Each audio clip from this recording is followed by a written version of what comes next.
Good afternoon mga kamotorsiklo. So today meron tayong bagong project.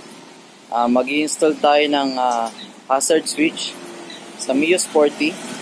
At the same time, maglalagay na rin tayo ng mini driving light. So nakabili na kami ng mga parts na gagamitin. So ito yung hazard switch na gagamitin natin. So nabibili lang to sa mga motorcycle shop. More or less, wala pa itong 100 pesos eh. Then, sa driving light, same brand nung kinabit namin sa aming Aerox. MSM Mini Driving Light. Ito na siya, sir. Then, ito, passing light switch. Then, relay na gagamitin natin para sa high and low ng ating driving light. Then, fuse holder. Ayan, for safety. So yan, simulan na natin ikabit yung hazard switch. At the same time, i-fit natin yung mini driving light.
So ayan guys, bali nakamount na yung mini driving light natin dito sa leg shield ng Mio Sporty. So pagdating sa bracket, ayan, bali nag-improvise lang kami using scrap aluminum. Ayan, nakita lang namin yan dito sa aming bahay. Bali dito pala siya naka-tornilyo. Kung mapapansin nyo, yung pinaka mounting or kung saan naka-screw yung ating smiley, doon din natin tinap itong pinaka bracket natin. So ayan, dalawang screw lang yung humahawak dito sa bracket, pero wala namang, yan, matibay naman siya, hindi naman siya nagsishake. So mukhang reliable naman to kasi makapal naman yung gauge ng aluminum na nagamit namin.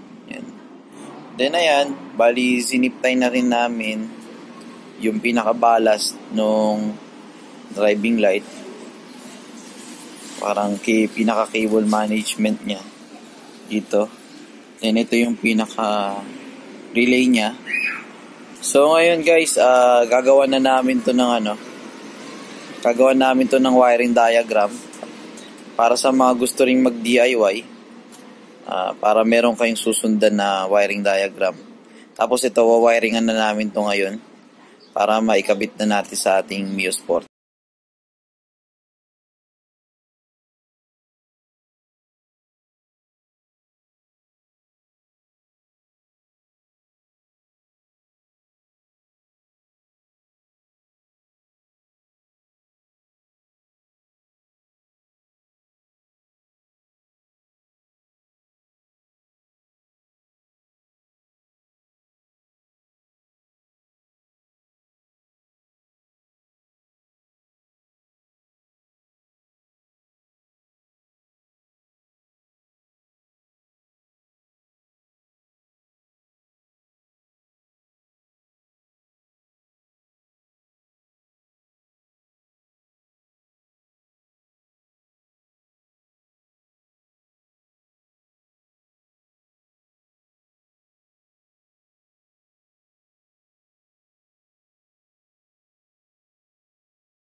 Guys, bali dito namin pinosisyon yung passing light switch dito sa tabi nung signal switch, yan, turn switch. So sa likod, ayan, bali yung isa is nakatap na siya dito sa papuntang high ng ating headlight. Then itong extra, yung excess, is papupuntahin natin to sa positive. So once na pinrest natin tong passing light switch, automatically yung high is magkakaroon siya ng source of electricity. Kaya itong isang wire is itatap natin to sa live. Yan. Guys, pagdating nga pala dun sa hazard switch natin, di ba ito yung pinaka switch niya. Pagka left turn switch, right turn switch, yan. So ang ginawa ko, tinrace ko yung pinaka line nito. So bali dito naka-plug yan yung switch na yan. Dito naka-plug. Yan, dito. Then papunta dito, which is ito yung switch. Yan, papunta sa switch.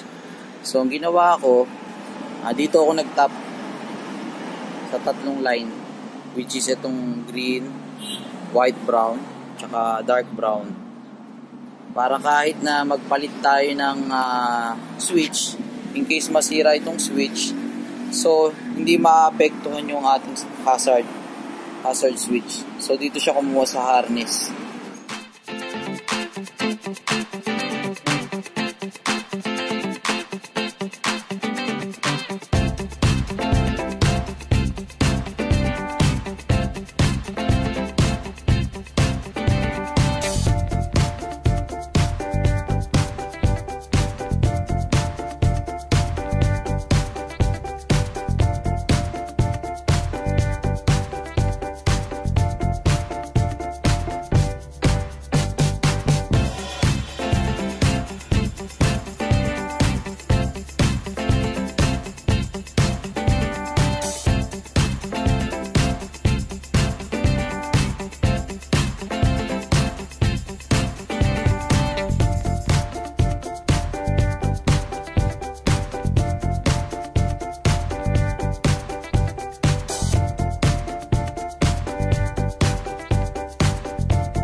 So ayan guys, tapos na tayo sa ating wiring. So ito na yung mini driving light na nakakabit sa ating leg shield. So ipa-plug na lang yan. Ginawa natin siya ng plug para madali siyang alisin. In case na aalisin tong leg shield. Then ito, ayan, tapos na yung wiring niya. Ito yung switch natin para sa driving light. Then switch para sa hazard. Ayan, makita natin. So ayan guys, gumamit tayo ng halo switch para dito sa driving light. Then ito, nagkabit tayo ng switch para sa passing light. Then dito natin pinwesto yung hazard switch. Okay guys, i-testing natin ngayon yung mga in-install natin. So start muna natin yung ating Mio Sporty.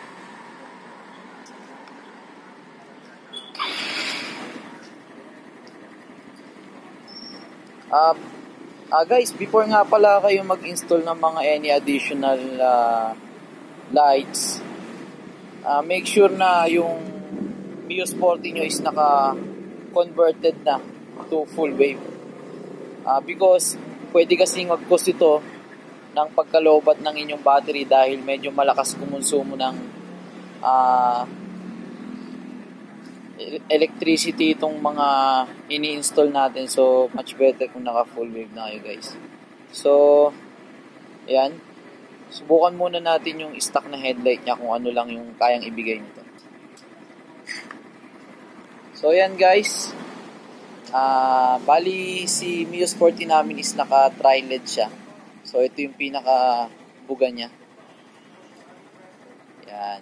So ngayon, susubukan natin na paganahin kung ano yung mga in-install natin dito. So, unahin natin yung mini driving light. So, naglagay tayo ng halo switch para dito sa mini driving light. Yan. So guys, ayan siya ngayon. Naka-low siya. Pero makita nyo naman, ang laki nung difference compared do sa stock na headlight. Ayan, tignan nyo. Ayan lang yung yung tri-LED natin. And pag binuksan natin yung mini driving light, ayan, malaking difference. So, pag naka-high naman, ganito siya.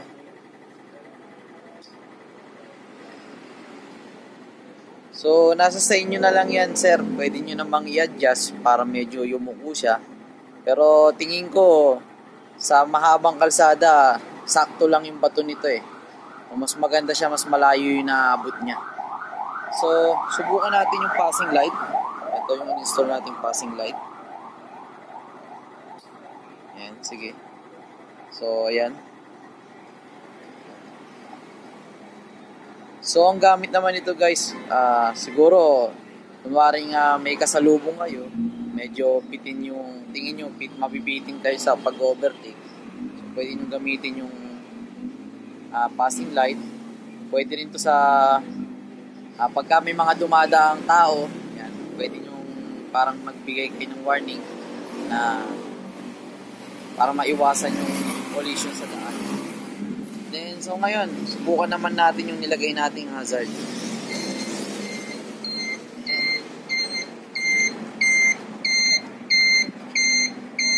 Ayan, guys.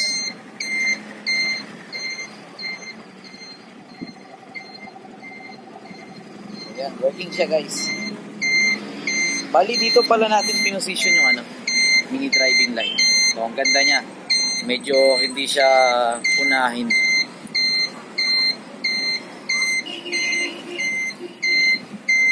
So ayan guys, kung interested pala kayo mga kamotorsiklo, bali meron na tayong existing na vlog para dun sa full wave. Check nyo na lang sa iba nating videos. So sa mga gusto mag DIY dyan, good luck guys, yan, okay na.